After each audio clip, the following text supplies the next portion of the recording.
രാജമൗലി ഒരിക്കലും എന്നെ വിളിക്കില്ല, അത് പോട്ടെ. രാജമൗലി എന്ന് പറഞ്ഞാൽ അങ്ങനെ ചാവുമൊന്നുമില്ല കേട്ടോ. അയ്യോ രാജമൗലി എന്നെ ഫോൺ ഉടനെ ഫോൺ എടുത്തിട്ട് രാജമൗലി എന്നെ വിളിച്ചാണ്, അത് ഞാൻ പറയുന്നില്ല ആരുടെ അടുത്ത്. ഞാൻ പാലക്കാട് ഒരു പടം ചെയ്തുകൊണ്ടിരിക്കുകയാണ്. അത് തീർന്നാലേ എനിക്കിപ്പോൾ പറയാൻ പറ്റുള്ളൂ. പാലക്കാട് കഴിഞ്ഞിട്ട് പിന്നെ എനിക്ക് ഇവിടെ കുട്ടിക്കാലത്തൊരു ചെറിയൊരു ഒരു ഷോർട്ട് ഫിലിം ഉണ്ട്, അത് കഴിഞ്ഞിട്ട് ഞാൻ പറയാം ഡേറ്റിൻ്റെ കാര്യം. അതായിരിക്കും ഡേവിഡ് സ്പൂണോട് തരണം, വിരലിട്ടിളക്കാൻ പറ്റില്ല. ഫാൻസ് ഉണ്ടോ? ഇവര് സോഷ്യൽ മീഡിയ സ്റ്റാറുകൾ. നീ എങ്ങനെ ഫാൻസ് എന്ത് ചെയ്തിട്ട് അതും കൂടെ ഒന്ന് പറഞ്ഞ. നേരത്തെ സിജു കഴിഞ്ഞ ഇന്റർവ്യൂ പറഞ്ഞു ചെറുതായിട്ടൊക്കെ എഴുതുന്നു. ഇതാണ് സാർ. അപ്പൊ യുവമാരൊന്നും പണക്കാൻ പാടില്ല. ഞാൻ പണക്കില്ല.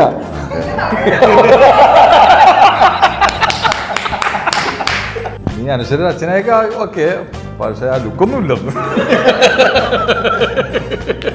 അച്ഛൻ്റെ ചായയില്ല, അമ്മയുടെ ചായയില്ല, പിന്നെ അമ്മയുടെ ചായയില്ല, രണ്ടുമില്ല. അവിടെ ചെറിയ ഷൂട്ടിന്റെ പുറത്ത് ചെറിയ സംസാരമൊക്കെ ഉണ്ടായി. എന്റെ മോളും അല്ല, അശ്വതിയുടെ മോളും അല്ല. ബൈച്ചേട്ടൻ എപ്പോഴും വീട്ടിലും കാണും ഇങ്ങനെ. കാരണം ബൈച്ചേട്ടനെ പോലെ ഇരിക്കുന്നത്. നുണക്കുഴിയില ഷൂട്ടിങ് നടന്നു. ബൈച്ച നമ്മളെല്ലാം കോമ്പിനേഷൻ. അപ്പൊ ബേസിൽ വന്നിട്ട് ഞാൻ പറഞ്ഞല്ല, നിങ്ങൾ എന്തിനാ വന്നത്, നീ ഇതെങ്ങനെ ഡബ്ബ ഇവിടെ? അവന് പറ്റും. നീ ഇതെങ്ങനെ ഡബ്ബ ഇവിടെ? അതൊക്കെ ഞാൻ ചെയ്യും. എന്തൊരു സ്പീഡല്ലേ, ഏറ്റവും കൂടുതൽ സ്പീഡിൽ ഡയലോഗ് പറയുന്ന ആളവനാണ്. അയ്യോ ചേട്ടാ, ചേട്ടാ ഫാൻസ് ഉണ്ടോ? ഇവര് സോഷ്യൽ മീഡിയ സ്റ്റാറുകൾ. അല്ല അങ്ങനെയല്ല, എന്നെക്കാൾ കൂടുതലുണ്ടെങ്കിൽ സന്തോഷമാണ്. സന്തോഷം. ഇത് പുഴുങ്ങി തിന്നാണ് നോക്കുന്നില്ല ഫാൻസ്. അപ്പൊ അതൊന്നും പോട്ടല്ലോ. നീ എങ്ങനെ ഫാൻസ് കിട്ടി? എന്ത് ചെയ്തിട്ട് അതും കൂടെ ഒന്ന് പറഞ്ഞ. അല്ല അത് വെച്ചോട്ടെ വേറൊരു ഇതുണ്ട്. അതായത് നമ്മള് ചാനലിൽ നമ്മളൊക്കെ വരുന്ന സമയത്ത് നമുക്ക് സ്ക്രിപ്റ്റ് എഴുതി തരാൻ ആൾക്കാരുണ്ടായിരുന്നു. അപ്പോൾ അതാണ് നമ്മൾ സ്കിറ്റായിട്ട് ചെയ്യുകയും അത് ഹിറ്റാവുകയും നമ്മൾ സ്കിറ്റ് TV രൂപയാണ് നമ്മൾ വന്നിട്ടുള്ളത്. പക്ഷേ ഇവരെ ഈ സോഷ്യൽ മീഡിയ ടീമിനെ ഞാൻ സംബന്ധിച്ച് അവർ സത്യം പറഞ്ഞാൽ നമ്മളെക്കാളും കഴിവുള്ളവരായിട്ട് ഞാൻ കാണുന്നത്. കാരണം ഈ കണ്ടന്റ് ഉണ്ടാക്കുന്നത് അവർ തന്നെയാണ് ഡയറക്റ്റ് ചെയ്യുന്നത്, അവർ തന്നെയാണ് അത് അഭിനയിക്കുന്നത്. സത്യം പറഞ്ഞാൽ അല്ലല്ല സീരിയസ്ലി അല്ലല്ല അല്ല നിങ്ങൾ രണ്ടുപേരും കറക്റ്റായിട്ട് പറയാം. ഇവിടെ ഈ ഇൻസ്റ്റാഗ്രാമില് യൂട്യൂബിൽ എല്ലാവരും ഉണ്ട്. നീ ഉണ്ടോ അതിനകത്ത്? ഞാൻ വേറെ രണ്ട് പരിപാടി നേരത്തെ ഒന്ന് ചേരിപ്പോ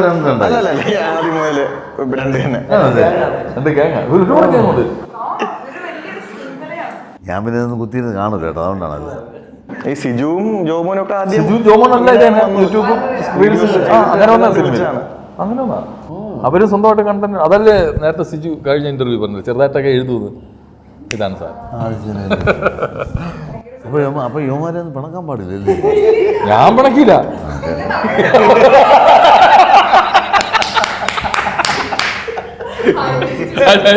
പരിചയപ്പെട്ടത് സന്തോഷം. ഞാൻ കൂടുതൽ ഇൻസ്റ്റാഗ്രാമിലൊക്കെ സജീവം, എൻ്റെ ഉള്ള പടം കൂടെ കുറയും. അതുകൊണ്ട് ഞാൻ ഈ സജീവമാവുന്നില്ല. ഞാൻ ഇതൊക്കെ ചെയ്യാൻ ഒരാളെ വെച്ചാൽ എനിക്ക് ഓരോ സമയത്ത് ഓരോ സ്വഭാവമാണ്. ചിലപ്പോൾ ദേഷ്യം വന്ന് ഞാൻ വേറെ എന്തെങ്കിലുമൊക്കെ എടുത്തിട്ടും പോസ്റ്റ് ചെയ്യും. അപ്പോൾ അതൊക്കെ കുഴപ്പം ചെയ്യും. എൻ്റെ ഫസ്റ്റ് ഷോട്ട് ഈ പടത്തിൽ ബൈച്ചേട്ടൻ്റെ കൂടെയാണ്. ഫസ്റ്റ് ഷോട്ടിൻ്റെ അതോ ഭയങ്കര ഉടക്ക സീനാ. ഇപ്പം അതുകൊണ്ട് എന്ത് ചെയ്യുന്നറിയോ, ഞാൻ സെറ്റിൽ ചെന്നതിൻ്റെ എന്നെ പരിചയപ്പെടാൻ പോലും വന്നില്ല. എന്നെ കാണുമ്പോഴൊക്കെ ഇങ്ങനെ പേടിച്ചല്ല, ഇങ്ങനെ കാണുമ്പോഴൊക്കെ ഇങ്ങനെയൊക്കെ നോക്കിയെന്ന് കുറേ പേരൊക്കെ. അപ്പം ഞാനൊക്കെ പുതിയ ഏതോ ഒരു ചെറുക്കം വന്ന് നിന്നിട്ട് എന്നെ ഇങ്ങനെ നോക്കി, ഇത് ആര് ഇവനെന്ത് കാര്യം, ഞാൻ ഇവനെ ഒരു ഉപദ്രവവും ചെയ്തിട്ടില്ല. ആ സീൻ എടുക്കുന്നവരെ തന്നെ ഇങ്ങനെ ഈ ഒരു സീൻ എടുത്തു കഴിഞ്ഞപ്പോൾ എൻ്റെ അടുത്ത് പറഞ്ഞാൽ ഇന്ന ആളാണ് ഞാൻ അതിലോട്ട് എന്നെ ആവാഹിക്കുകയായിരുന്നു അതിലോട്ട് വാർഡ് മെമ്പറായിട്ട്. ഡേവിഡ് സ്പൂണോട് തരണം, വിരലിട്ടിളക്കാൻ പറ്റില്ല. മനുഷ്യനായിട്ട് ജീവിക്കുക എന്നുള്ളതേ ഉള്ളൂ, യാഥാർത്ഥ്യ ബോധത്തോടെ ജീവിക്കുക. നമ്മുടെ മനുഷ്യൻ്റെ ഒരു കാര്യം ഞാൻ മനസ്സിലാക്കിയിട്ടുള്ളതാണ്, നമ്മൾ റോഡിൽ കൂടെ സഞ്ചരിക്കുമ്പം നമ്മൾ ഒന്ന് തിരിക്കാൻ നിന്ന് കഴിഞ്ഞാൽ ഒരാൾ പോലും നിർത്തി തരില്ല. ആ സമയത്ത് ആക്സിഡൻറ്റ് കൂട്ടും. അതായത് അവനെന്തോ ഒരു അഭിമാന പ്രശ്നം പോലെയാണ്. അവൻ നിർത്തിയിട്ട് നമ്മൾ കടന്നു പോകുന്നതെന്ന് പറഞ്ഞാൽ അവനെന്തോ ഒരു ക്ഷീണം സംഭവിക്കുന്ന പോലെയാണ്. അതൊരു വൃത്തികെട്ട ആറ്റിറ്റ്യൂഡാണ്. ആൾക്കാർ റോഡ് ക്രോസ് ചെയ്യാൻ നിന്ന് നിർത്തി കൊടുക്കില്ല. ഇതൊക്കെ ചെയ്യണം. നമ്മൾ ജീവിക്കുകയും അതോടൊപ്പം മറ്റുള്ളവരെ ജീവിക്കാൻ അനുവദിക്കുകയും ചെയ്യുമ്പോഴാണ് നമ്മളൊരു മനുഷ്യനായി മാറുന്നത്. ഇതൊക്കെയാണ് ഞാൻ ഇതൊന്നും പറഞ്ഞു തരാത്തതിൻ്റെ കാര്യം അതാണ്. ഉടനെ സിംഗിൾ ഇൻ്റർവ്യൂ കഴിഞ്ഞു. അത് അച്ചു അല്ലേ, ചിക്കുവും ബൈചേട്ടനോട് ഒറ്റയ്ക്ക് ഇൻ്റർവ്യൂ എടുത്തായിരുന്നു കഴിഞ്ഞാലേ. ആ ഇൻ്റർവ്യൂ കഴിഞ്ഞാൽ പിന്നെ നീ കുറിയൊക്കെ ഇട്ട് കാഷായ വേഷം നടക്കേണ്ടി വരും. അതിൻ്റെ ആവശ്യമില്ല. ഞാൻ വാഴയിലെ അച്ഛനായിട്ട് അഭിനയിക്കുന്നത് ഇല്ലെന്ന് ഞാൻ പറഞ്ഞു മാറിയതാണ്. കാരണം വേറൊന്നുമല്ല, സിജുവിൻ്റെ അച്ഛനായിട്ട് അംഗീകരിക്കുമെന്ന് എനിക്കൊരു പേടിയായി. നമുക്ക് ചെയ്യാൻ പറ്റും, പക്ഷേ ജനങ്ങൾ അംഗീകരിക്കുമെന്നൊരു ഭയമായി.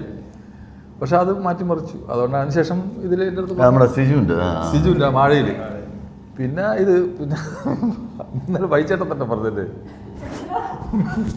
നീ അനുസരിച്ച് അച്ഛനെയൊക്കെ ഓക്കെ, പക്ഷെ ആ ലുക്കൊന്നും ഇല്ലെന്ന്. അച്ഛൻ്റെ ചായയില്ല, അമ്മയുടെ ചായയില്ല, അമ്മയുടെ ചായയില്ല, രണ്ടുമില്ല. അവിടെ ചെറിയ ഷൂട്ടിൻ്റെ പുറത്ത് ചെറിയ സംസാരമൊക്കെ ഉണ്ടായി. എൻ്റെ മോളും അല്ല, അശ്വതിയുടെ മോളും അല്ല. ബൈച്ചേട്ടൻ എപ്പോഴും വീട്ടിലും കാണും ഇങ്ങനെ. കാരണം ബൈച്ചേട്ടനെ പോലെ ഇരിക്കുന്നത്. ഈ താടിയൊന്നുമില്ല, നല്ല രസമുണ്ടല്ലോ, നല്ല ടിപ്പ് ടോപ്പ്. ഞാൻ എടുത്തപ്പോഴത്തേക്കും ബൈച്ചേട്ടൻ ഡേ വാ എന്ന് പറഞ്ഞു ടേക്കിൻ്റെ ഇടയിൽ.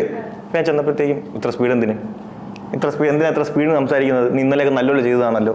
സ്പീഡിന് പറഞ്ഞാൽ ഡയലോഗ് വെറുതെ പഠിച്ച് പറഞ്ഞ കണക്കായി പോകും, അതിൻ്റെ അഭിനയം വരില്ല, കുറച്ചുകൂടെ സ്ലോ ആക്കി നിർത്തി പറയാന്ന് പറഞ്ഞു. അപ്പം അങ്ങനെ ബൈച്ചേട്ടനൊക്കെ പറഞ്ഞു. എനിക്ക് കുഴപ്പമുണ്ടായിരുന്നു പണ്ട്.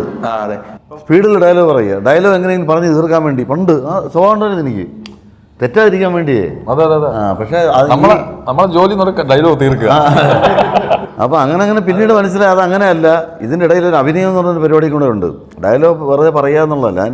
ഡയലോഗിൻ്റെ അടുത്ത് നിർത്തുക, പിന്നെ അത് ഇങ്ങനെയുള്ള നോട്ടം ഉണ്ട് നോക്കുക.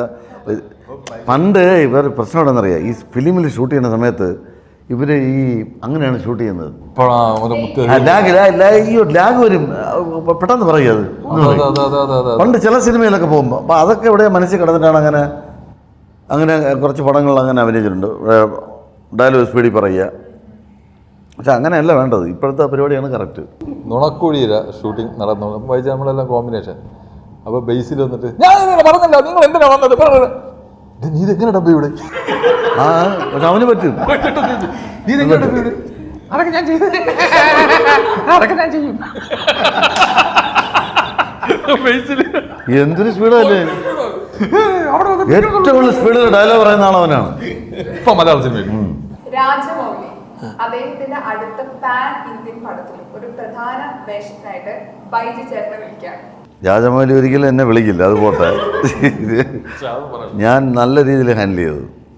ഞാൻ പറയും സാർ എന്ന് പോലെയാണ് വേണ്ടത്, സ്ക്രിപ്റ്റ്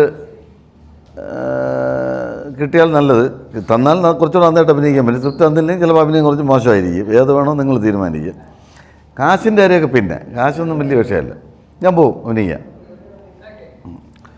രാജമൗലി എന്ന് പറഞ്ഞാൽ അങ്ങനെ ചാവുമൊന്നുമില്ല കേട്ടോ. അയ്യോ രാജമൗലി എന്നെ ഉടനെ ഫോൺ എടുത്തിട്ട് രാജമൗലി എന്നെ വിളിച്ചാണ്, അത് ഞാൻ പറയുന്നില്ല ആരുടെ അടുത്ത്.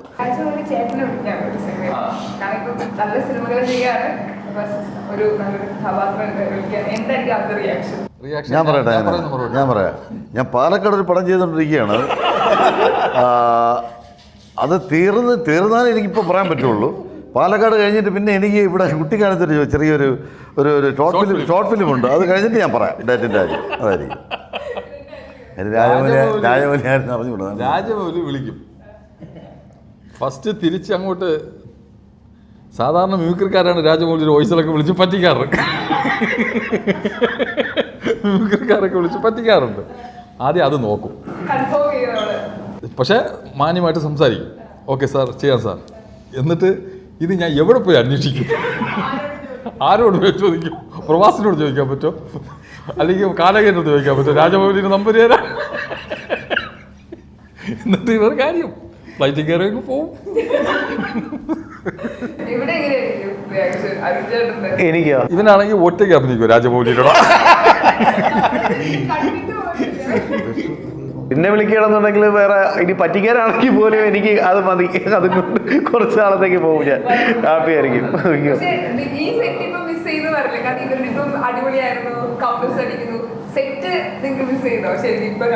അല്ല ഞാൻ ഒരു 2-3 പ്രാവശ്യം ദിവസം ഞാൻ വന്നിട്ടുണ്ട്.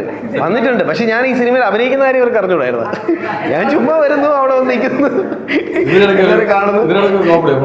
അതായത് നമ്മൾ ഇവിടെ ദർശനയുടെ അമ്മ ചേച്ചി അത് വന്നിട്ട് പറഞ്ഞ് ആ മോനെ പുതിയ പടം ഇത് എന്ന് പറഞ്ഞു. അപ്പം ഞാൻ വ്യസന സമ്മേതം അതിലേത് മോനെ? ഞാൻ പറഞ്ഞ ആൻറ്റിയുടെ മകനായിട്ടാണ് ഞാൻ അഭിനയിച്ചത്. എൻ്റെ മകനോ? അതൊരു ഇടയ്ക്ക് തിയേറ്ററിൽ വെച്ചിട്ടാണ് മീറ്റ് ചെയ്തത്. അപ്പോൾ ചേച്ചി എന്നോട് ചോദിച്ചു ചെയ്ത് പടം വ്യസന സമയത്ത്. അപ്പോൾ ചേച്ചി ചെയ്തത് ഞാനും അതിലൊരു ക്യാരക്ടർ ചെയ്തു, പക്ഷേ എനിക്ക് ആരെയും കാണാൻ പറ്റിയില്ല. എനിക്കുള്ള ക്യാരക്ടർ ഷൂട്ട് ചെയ്ത സമയത്ത് വേറെ വീട്ടിലല്ലായിരുന്നു പറഞ്ഞു. അപ്പോൾ ഞാൻ ഇങ്ങനെ വെച്ച് പന്തളത്തുള്ള നാടാണ്. അപ്പോഴാണ് ഞാൻ പറഞ്ഞത് എന്നാൽ ഞാനാണ് ആൻറ്റിയുടെ മകനായിട്ട് അഭിനയിച്ചത്. അത് പരസ്പരം അറിഞ്ഞൂടായിരുന്നു. പക്ഷേ ഈ സിനിമ വരുന്ന സമയത്ത് എനിക്ക് തോന്നുന്നു Connected ആവും. കണക്റ്റഡ് ആവും. ഒരു മികച്ച കഥാപാത്രമാണ്. ഇപ്പോൾ ഈ സിനിമയിൽ പറയുന്നത് നമ്മളിപ്പം ഒരു ഫോൺ കോൾ വരും, ആ ചേട്ടാ ഇത് ഫോൺ വിളിക്കുന്ന സീനാണ്, ഓക്കെ. പക്ഷെ അത് ആരാണ് നമ്മൾ ചോദിക്കില്ല. ഹലോ ആടാ അവിടെ വന്നിട്ട് അത് എത്ര മണിക്ക് എത്തും? ആ ഓക്കെടാ ഓക്കെ ഓക്കെ. സിനിമ കാണുമ്പോഴാണ് ഞാൻ വിളിക്കുന്നത്. ചിലപ്പോൾ മമ്മൂക്കായിരിക്കും. ക്യാരക്ടറിന്റെ പേര് മാത്രമേ അറിയൂ.